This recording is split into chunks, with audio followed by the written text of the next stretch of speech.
So yung guys, ito na naman tayo at kung makikita nyo, mangunguha tayo ng ito yung pako na gumagapang. Ito yung tinatawag na hagnaya. Ayan na, yan.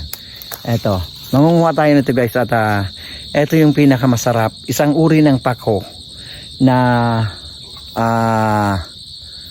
gumagapang sa kahoy. Ayan, karamihan ito na nakikita sa mga niyog. Ayan, kaya mangunguha tayo at ito yung gugulayin natin. Ginugulay natin to. Ayan.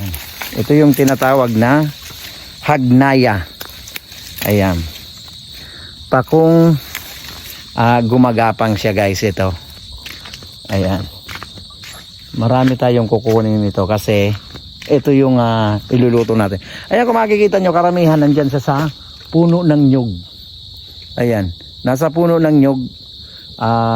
Parati siyang nandyan, gumagapang. Ayan sa taas, baka mamaya mabukulan tayo kasi napakarami ng ng nyug. Ito guys ay isang uri ng pako na na kinakain dito sa amin. Ito yung tinatawag na hagnaya. Ayan, kaya mangunguha tayo ngayon dito. Karamihan ito na punta sa mga nyug. Ayan, nasa mga nyug. Kaya gumagapang lang ito at napakasarap nito guys.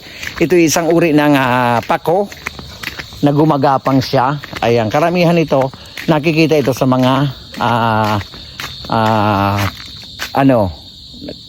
nakikita sa mga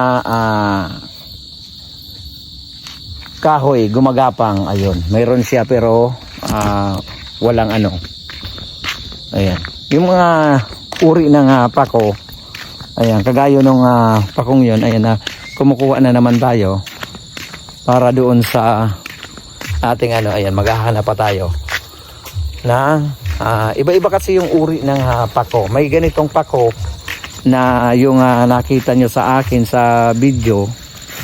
Ito yung isang uri ng pako. Ayan. Ay, taba-tabang pako. May nahiling kang taba-tabang pako. Ito yung isang uri ng pako na pero mas masarap itong kulay pula. Ayan. Tapos, iba-ibang uri ng pako dito. Mayroon tinatawag sa amin na taba-taba. Ayun, yung taba-taba sa amin na pako ay maghahanap tayo ng taba-taba guys at para makita ninyo.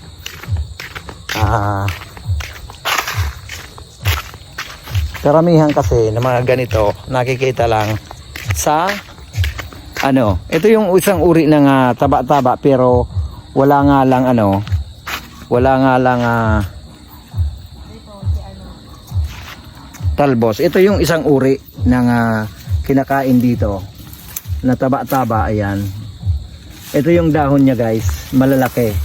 Ito yung dahon niya, malalaki pero wala pa siyang talbos. Ayan, maghahanap tayo ng talbos nito kasi yun ang ipasasahog natin dito. Ito kasi yung mga pako na karamihan dito, ganitong uri ng pako, pero may mas masarap pa na pako. Ito kulay pula. Ito po yung tinatawag dito sa amin na hagnaya. Ayan, hagnaya po ito at maghahanap tayo ngayon guys dito ng taba-taba. Ayan, taba-taba ang hahanapin natin. Napakasarap nito ulamin. So ayun guys, kung nakikita nyo, ayan ang isang uri ng hagnaya na kinakain. Ayan, kung makikita nyo, ito isang uri ng pako. Ayan, at saka ito. Ayan, kukunin natin yan, ang dami. Ito isang uri ng hagnaya na kinakain guys. Ito rin ay isang uri na talagang kakainin mo. Ayan siya yung gumagapang siya sa puno ng nyug. Ayan. Ito yung isang uri na napakasarap. Isang uri ng pako na gumagapang. Ayan, baka mahulugan tayo ng nyug. Ayun, ang dami nasa nyug lahat. At karamihan dyan ay ayan, medyo natuyo na yung dahon. Pero ito guys yung uri ng hagnaya. At makikita nyo, ayan tumutubo lang siya sa Yan. Ayun guys, oh. Ayan, nakikita niyo yan sa puno ng nyog. Ayun, ang dami. Ang dami siya, kaso napakaraming ayan, napakaraming natin. Ayun, oh, makikita niyo, napakarami dito. Yan ay isang uri ng hagnaya. Ito guys na ito. Kaso napakaraming, baka may ahas.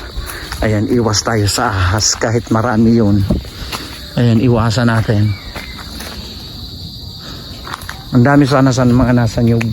Kaso kailangan nating mag-ingat kasi nga lang wala tayong ayan, napakarami pa nito dito sa amin guys at napakasarap nitong hagnaya ito. So ayun guys, nakikita nyo ito yung isang uri ng hagnaya. Ayan, isang uri ng pako dito sa Bicol na pinagkakaguluhan at pwede kang kumuha kahit saan. Ayan, napakasarap siya. Kakaiba siya sa pako na kinakain natin na kulay green. At ito po yung masarap na pako dito. Ayan, kaya pwede po kayong manguha nito dyan sa inyo kung alam nyo to. At napakasarap nito gataan. Ayan, kahit ano rin ang pwede nyo ritong isahog. Napakasarap.